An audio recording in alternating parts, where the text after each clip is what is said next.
স্বামীর মানসিক নির্যাতন সহ্য করতে না পেরে বাড়ি থেকে নিরুদ্দেশ এক গৃহবধূ।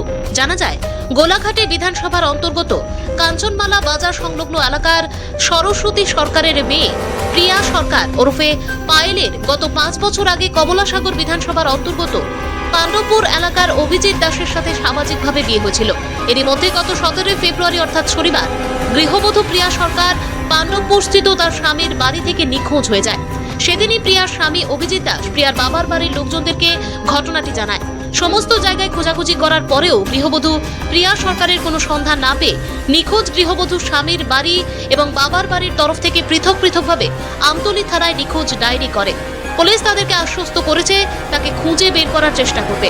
আজ 3 দিন হয়ে গেলেও গৃহবধূ প্রিয়া সরকারের কোনো সন্ধান না পেয়ে গৃহবধূ প্রিয়া সরকারের বাবার বাড়ির লোকজন সোমবার সকালে সংবাদ মাধ্যমের দ্বারস্থ হয়ে অভিযোগ করেন, প্রিয়া সরকারের স্বামী অভিজিৎ দাস বিয়ের পর থেকেই প্রায় সময় তার ওপর মানসিক নির্যাতন করত। তার ইচ্ছা অনিচ্ছার কোনো মূল্যই ছিল না স্বামীর কাছে, যার দরুন স্বামীর এই মানসিক নির্যাতন সহ্য করতে না পেরে শনিবার তার স্বামীর বাড়ি থেকে আচমকা নিরুদ্দেশ হয়ে যায় সে। তাই সংবাদ মাধ্যমের দ্বারস্থ হয়ে তারা তাদের মেয়েকে অক্ষত অবস্থায় ফিরে পেতে পুলিশ প্রশাসন সহ সকলের কাছে আর্জি জানিয়েছেন। ঘটনাটা হয়েছে আজকে 3 দিন হয়েছে। আমি বাগনি আজকে নিখোঁজ। বাগনির জামাই আইছে রাত্রে 10টার দিকে আইছে।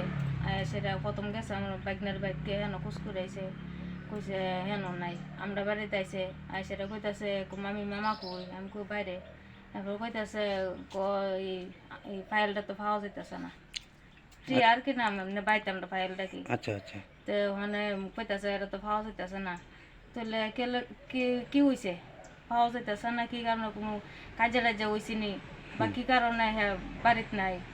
এরপরে কাজে রাজ্যে কিছু হয়েছে না, তাহলে কাজে না হইলে বাড়িতে নাই কি লিখবা, বাড়িতে কেউ নাই নি বাড়ি আল্লাহ নিয়ে গেছে।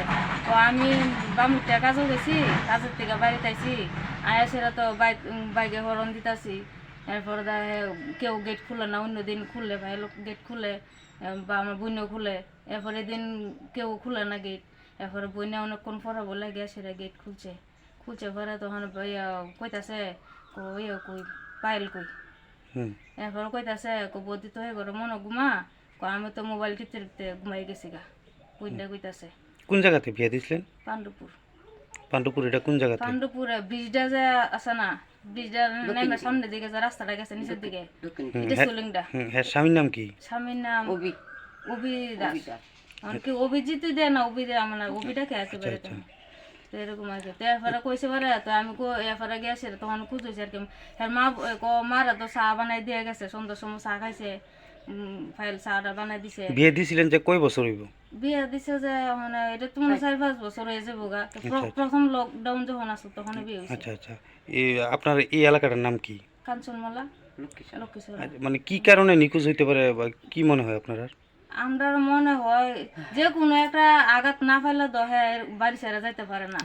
অশান্তি অনেকদিন ধরে এরকম চলতেছে, কিন্তু কেউ প্রকাশ্য করে না আর কি। আমরার লোকে অনেকদিন কইছে হ্যাঁ মামি এমন করে, খুব কষ্ট হয়, মানে সব কষ্ট দেয়। কষ্ট দেয় বলতে কিছু মানে হ্যাঁ কইতে পারে না। যেমন মনে করেন যেমন একটা কাজের লোক যেরকম বাড়ির ভিতরে থাকে সে এরকম করে বলে থাকে, মানে মানে স্বামী স্ত্রীর যেরকম একটা মিল আছে না এরকম ইয়ে না। হ্যাঁ বলে এক ঘরে থাকে। আপনারা কি মনে হয় এই অশান্তির কারণে কি মানে অশান্তির কারণে হ্যাঁ বাইতে গেছে? আনলে অশান্তি না পাইলে কেউ একটা মানুষের সুখে থাকলে কেউ বাড়ি ছেড়ে এরকম যাইতে পারে না। আচ্ছা আচ্ছা। সন্তানও নাই। থানাতে জানাইছেন নি বিষয়টা আপনারা? থানাতে আমরা এখানে জানানোর আগে জামাই আগে থানাতে জানাইছে, থানাতে গিয়ে জানাইছে। আপনারাও জানাইছেন? হ্যাঁ আমরাও জানাইছি। আচ্ছা, কোন থানাতে জানাইছেন এটা? আমতলী থানা। আচ্ছা, এখন কি চান আপনারা বিষয়টা? এখন আমরা বিষয়টা চাই আমরা মায়া যাতে আমরা সুস্থভাবে ফেরত চাই।